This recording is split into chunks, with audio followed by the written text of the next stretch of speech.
All right, so we should be live. Yeah, I really love your hair color, by the way. I'm finally getting used to it. All right, well, hi everyone. Welcome to another episode of Positively Family Law. Today, we are going to be talking about child support. Yay, everyone's favorite subject. Of course. All right, so I figured to start, Heather, why don't you explain to us, people who did not go to law school, what exactly is child support? So child support is pretty much what the term describes it as. It is when two people have a child and there is litigation involved, the court can order child support, which is a financial contribution from one parent to the other parent for the benefit of the child. So it's pretty much exactly what it sounds. It's to support a child, exactly. Exactly. All right, so one of the things you don't have to be a lawyer to kind of figure out. I guess that's true. Okay, so a big question that I always get when I, talk to people is what determines the amount of child support? So there's quite a few things that go into that calculation. I think, to kind of start, there's a thing called the child support guidelines, and that is a multi-page document that pretty much describes the different things that can go into it and how the board that put everything together decided what child support should account for, what type of income it includes, what happens in all these other situations. So I think to try to do it as broadly, I think as first as possible, and then we can get into more of the smaller things. It's basically the time that the parents are spending with the child. So the parenting schedule is completely reflected within the child support calculation. And it's generally if there's if the parents are sharing both financial and time with the children fairly equally, then you check off one box. If it's more of the typical situation of one parent has every other weekend, and not typical, because I think it's actually turning more to a 50-50 type of deal. But the more, if you think of the conservative, what it used to be with the every other weekend, maybe a dinner visit or two during the week, that would fall under the box that you check for one parent spends approximately 1/3 of the time with the children, and the other parent is what you'd think of as the primary caretaker, spending 2/3 of the time with the children. So once you have that figured out, then it goes by each party's income. And the income is all inclusive. It's before taxes, which I think a lot of people think it's after taxes, but that's not the case. You have to pay child support on the income that the government takes away from you. So taxes you do not get to deduct those before putting in your income. It includes your wages. So if you're getting a salary or you're being paid hourly and you get a W-2, that all goes into it. If you are paid, if you say you have your own company and you get a 1099 or a K1, that all goes into it. If you get rental income from having multiple properties, that goes into it. There's pretty much anything, there's few exceptions for what doesn't count as income. So basically, both parents have to put in what their income is, and then you get to deduct some things from that. And a couple of those deductions are if you pay health insurance for yourself or the children, you can put that in. If you pay for childcare, you can put that in. And if you pay child support for another child, you can put that in. So once you make all those deductions, then it's an automatic calculation that happens and you get the presumed amount. If the parties make under $250,000 per year, you get the presumed amount of what the child support calculation would be. Very simple. Gotcha. Okay.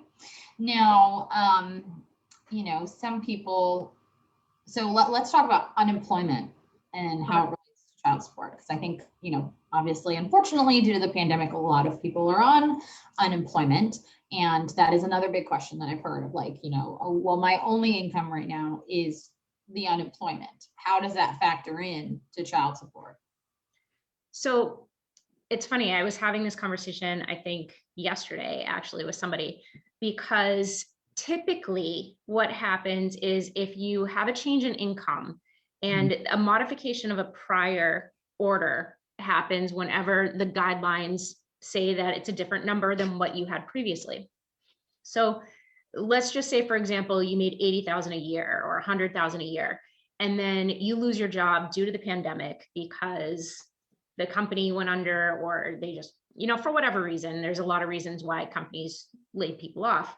So you start collecting unemployment. What typically would have happened before the pandemic is you would be able to go in a motion for temporary orders. You'd go in front of the judge, you'd give them your financial statement. The judge would calculate a new child support order, and that would be the order. And then the case would continue if the other party wanted to do some discovery and find out what was going on. But typically the court would change that child support pretty quickly. What seems to have been the case, and I'm not really sure why, but it seems as though the courts are less inclined to do a change of child support on a temporary basis.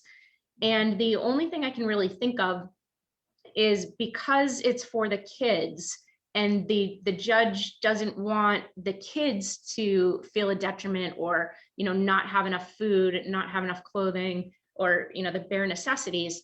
That's the only reason I can think that they're choosing to decline changing child support until later on in the case.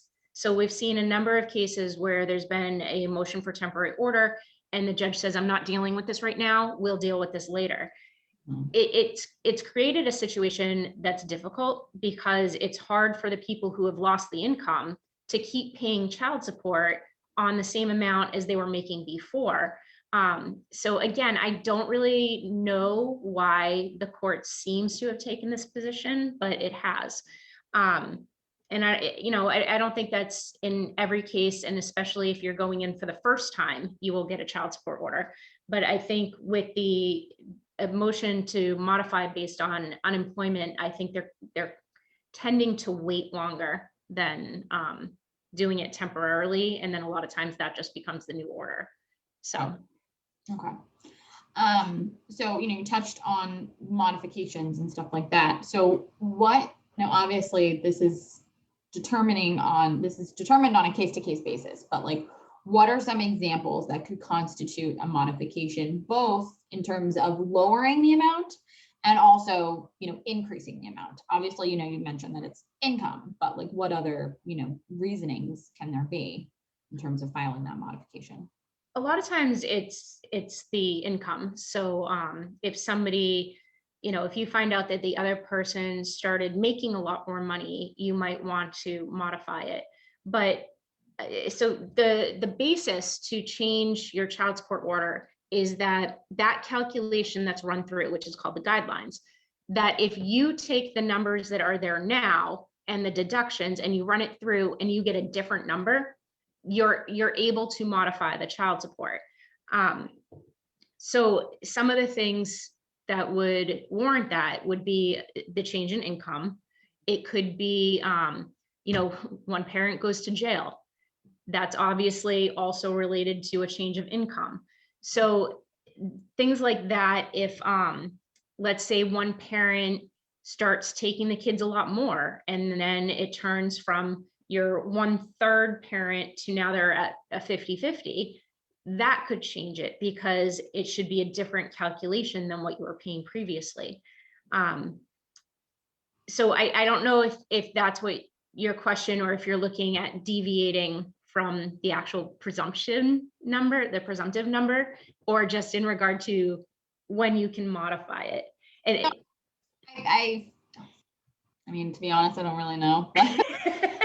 Well, that's what I was like, it really could go either way with that question. And let me just add one more thing, and we'll pretend that your question was solely about getting in to modify a prior order. if your prior order was a deviation, so say you run that whole calculation and you get that bottom line figure, and I should have probably been prepared so I could show it, but whatever, I'm not. But if you run it and you get that presumed number at the bottom, there are reasons why you can argue that that presumed number shouldn't be the actual child support number. You can argue that it should be higher or it should be lower. So if when you got the original order or whatever is in place right now, if you got that and it's based on a deviation and it's clearly written why there's the deviation, then in order to modify the child support, you have to show that that deviation is no longer applicable to your case. So the modification isn't just if my income changed, it's how is there a substantial change in circumstances in relation to what's written out for the deviation? Yeah, I think that's more what I was going for. Okay. So I was just like answering everything. It all worked. So another question is, so I know, with my job, I see, that there are some child support payments being garnished from a paycheck through DOR. Mm-hmm. And then times where it's, the person is paying the other person directly. What determines that in terms of how, the child support gets paid? It's really determined by the person who is receiving the child support, because, and also, sorry, I sit on my legs, so I just had to change sides. But also, if the person who's paying wants to also go through DOR, they can do the application and the child support can go through DOR. So what DOR is basically is a service that it can be paid directly through DOR. So it doesn't necessarily have to be through your paycheck. That's just an additional, it's called wage garnishment. So that's like an additional way just to make it easier. The person who's paying doesn't have to think about it. You don't have to write out a check or call in and give your credit card information. It makes it just an automatic process, which is kind of nice. DOR is really good for accounting purposes. And I usually tell people, if there's any issue at all about, if the person receiving it might say that you didn't pay when you were supposed to, or the person paying it isn't really that good of a payer, and maybe they forget to make payments or, anything like that, the accounting service through DOR takes care of all of that. So it removes the weight from your shoulders of making sure you keep track of everything to write to DOR. And that's very helpful when you go to court on any type of contempt, because if one parent says, they didn't pay me for 6 weeks, and then you pull up the DOR record and there it is, well, guess what? You're wrong. And on the other hand, if they say they didn't pay me for 6 weeks and the other person says, yes, I did, and you pull it up and it's not there, it's much easier to see if people are not telling the truth. The downside, it's also good if people are not paying. DOR has the ability to kind of go after money without the person who's supposed to be receiving it going to court. So they can do things such as, I'm blanking on the word, but when they take away your license, there's a specific word for it. Yeah, suspend your license. Thank you. Ever since I had COVID, like there's certain words, I don't know what it is. Like, sorry? I said, really? That's awful. It's really bad because it's words that I know. It's not like I'm thinking of this huge complex, thought. It's typically words that I should know. Like the other day, I couldn't remember the term document. I was like, like the paper that you write things on. It's really bad. But I'm blaming it on COVID. Totally. So yes, so they can suspend a license. They can send out the notification that if you don't pay it by such and such a time, and oftentimes people do not want to risk losing their license. So you see the payment come in. DOR can also help somebody go to court to get the money that's owed to them. They can also intercept bank accounts, so they can levy something. If somebody has something sitting in their account, DOR can go in and swoop it right out. They can also levy any tax refunds. And also we saw it quite a few times with people waiting to get their stipend and or their stimulus check. And they'd be like, where is it? Well, it went to pay your child support. So that's a benefit of DOR. So the downside, to jump to the opposite of that, is that it can take a while to set up. So if somebody needs the child support, and I think everybody, needs child support, but some people need it more immediately than other people. And if you really need that payment, you can't wait 6 weeks for DOR to process the paperwork, to get everything together, to figure out, where everybody is that they're supposed to be sending things to. And it generally takes approximately 6 to 8 weeks from the time DOR gets involved to when they actually start collecting. Now, that doesn't mean that there's an 8-week period that the person doesn't owe. Technically, the person who's paying the child support is supposed to voluntarily, pay DOR, even though they're not getting statements or anything like that. That usually doesn't happen, either because the paying parent doesn't even know that the person filed through DOR, which has happened quite a few times, or they know and they just don't pay. So you will eventually get your money, but a lot of times there ends up being an arrearage amount just because of the time it goes through. And then with that, if let's say I'm supposed to get child support.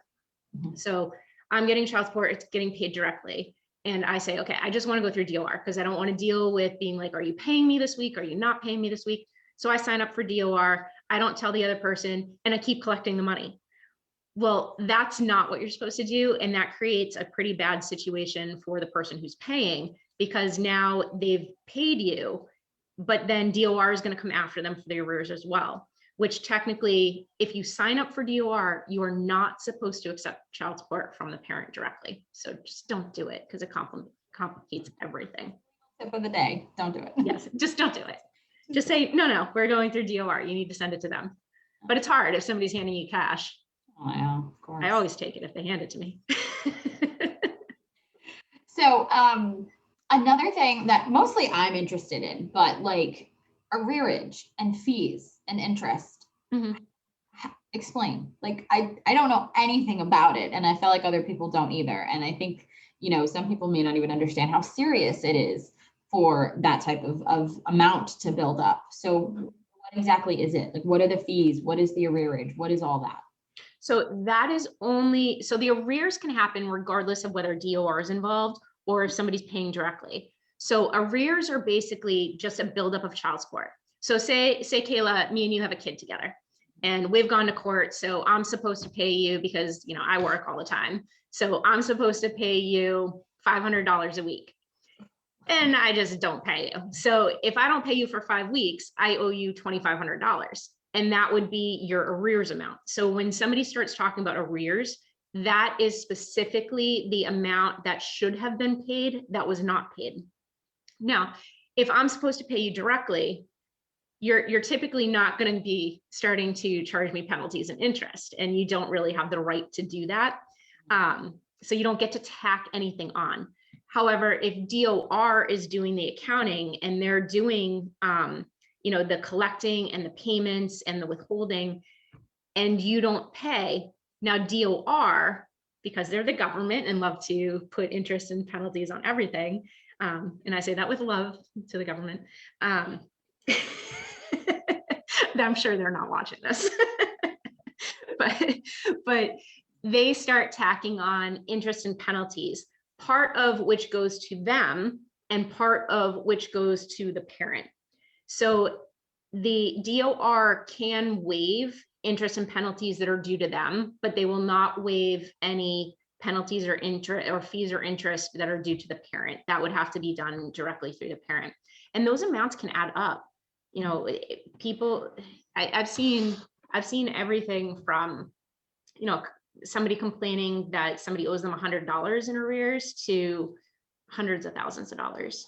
So it can add up. I mean, like you said, if someone's child support is $500, you can think of the interest and fees that are on that if you don't pay for like a month. That's and I think they typically don't start charging that until it's either 4 or 6 weeks. There has to be, because they do give a little bit of a leniency. But if if you haven't paid for a while, then they really start tacking it on. Gotcha. So now let's say someone has $50,000 in arrears. 50? Yeah, 50K. They're going to jail. That was easy. What do you do? You go to jail. Well, I mean, jail for any type of contempt. So a contempt is basically there's an order that you're not following. So for any contempt where you're not following an order, there is the potential for you to go to jail. That's always there. Typically, I've only seen it in a few cases outside of when somebody owes for child support. So if you're in a position where you owe 50,000, you owe a lot of money, and there has to be a really, really good reason. Now, I will say there is an exception, because the way that Massachusetts works, if you're not married, so let's say we have another kid, but we're not married, I don't know why we did that, but so we're not married and we have a child, and I kind of just drop out of the picture. Maybe every once in a while I'll give you like $20 or something, or I throw you some diapers. And after 4 years, you take me to court for child support. You can come back at me for retroactive child support from the date that the child was born. So that is going to create a very large number of arrears. And typically, that's also dealt with within a payment plan. So you don't start getting penalties and interest on, and it would be important to make sure that's worded that way, so DOR doesn't miss the fact that, you just haven't paid for a long time when there was an order, that it's a new order. So make sure it's written in that this amount shall not incur any penalties or interest. But that's one reason somebody can rack up a large amount of arrears. And then that can create a snowball effect. So let's say your kid's 7 when the other parent takes you into court, and you end up with a $35,000-$40,000, technically arrears, but it's not, because you just got the order. And then a year later, you lose your job. So now you have to go in for a modification. You still have all these arrears. It's really, really important that if there's a change and you're not able to continue paying your child support, you have to get into court. I've heard a lot of people, and I understand it, and I think it's honorable, where they say, I'm sure this isn't going to last very long. I'll be able to get a new job, or, I'll just get through this. I don't want to go through court. I don't want to go through all that. But then time goes on and they begin racking up arrears, and that's never a good look when you walk into court. So it's better to go ahead and file something and reserve your right to change it. You can always drop it. So if you lose your job, file, get the other person served, and then if you get a job, you can always choose to dismiss that complaint. Yeah. And I forget what the original question was, because I veered off totally. I don't think I don't remember either. Question, you were just talking about arrearage. Oh, so I remember, because we were talking about going to jail. So in that type of situation, if you're coming in with arrears that were built up, because I saw a case like this, it wasn't mine, but they were talking about the fact that he owed, like, I think it was $40,000 in arrears, and the judge was like, you haven't paid. And then they were like, well, no, it's an original order. So they gotta pass, because they hadn't actually just not paid. They just agreed to a number. If you're walking in though, and you have an order, you're supposed to pay, it's tough, because the judge will really look at whether you have the ability to pay. And I tell everyone, even if you can't pay the full amount, pay something, because you can pay something. If you had your kids with you, you would have to figure out a way to support them. So if you don't have your kids with you, or you have them for a minimal amount of time, you still have to figure out a way to be able to support your children. You have to make that a priority. And it might be, if your child support figure was 400 and now you're suddenly only collecting 600 from unemployment, or whatever the case may be, it's tough. You can't pay the 400. You just don't have it financially there. Now, the court within a contempt will also look to whether or not there's money sitting out there that you could use that's not your income. So if you have, savings, if you have investments, if you have retirement accounts or equity in your home, those are all things the court can look at and is not going to ignore. If you walk in and say, I can't pay this, the court is really going to look to, okay, can you really not pay it? Or have you just chosen not to pay it because you have less income? And that you find somebody filing a contempt. But if somebody walks in, owing a lot of money and they haven't tried, or the judge thinks that, they're not being truthful, or they're not making a priority, those are the cases you get thrown into jail. Yeah. Well, that's a lot of information about child support. I didn't realize how complex it was. There's so much more too. We could probably actually keep going, but I know it's already 4. The bottom line is, if you can't afford it, just don't just stop paying and hope that you're gonna get the money again, because that's gonna be a worse hole for you to dig yourself out of. So yeah, well, thank you for informing all of us on child support and arrearage. I learned something. I hope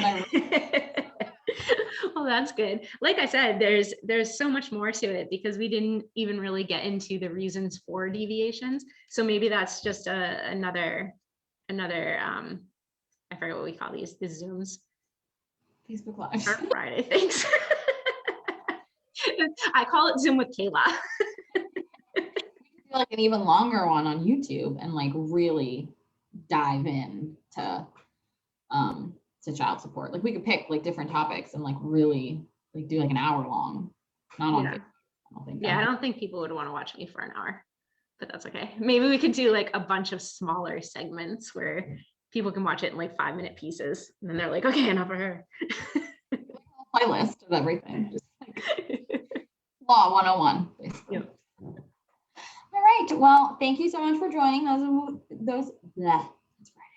Thank you for joining Zoom with Kayla. Zoom with Kayla and Heather. So we will have another awesome topic next week. I have not decided what it is yet. I may go off this child support. I may do something completely different. We'll see what happens. It's always a surprise, but I usually find out at least a half hour ahead of time, which is nice. 24 hours this time. 24 hours. Last week we talked about it for last week, and then we changed at the last minute. So I actually had a week's notice on this one. It fit last week with what we talked about. So true story. We'll look at the calendar and see what we can do this week. So, all right. Well, I hope everybody has a great weekend. Enjoy the nice weather because it's going to be beautiful this weekend. So we'll see you next Friday. Okay. Bye, everybody.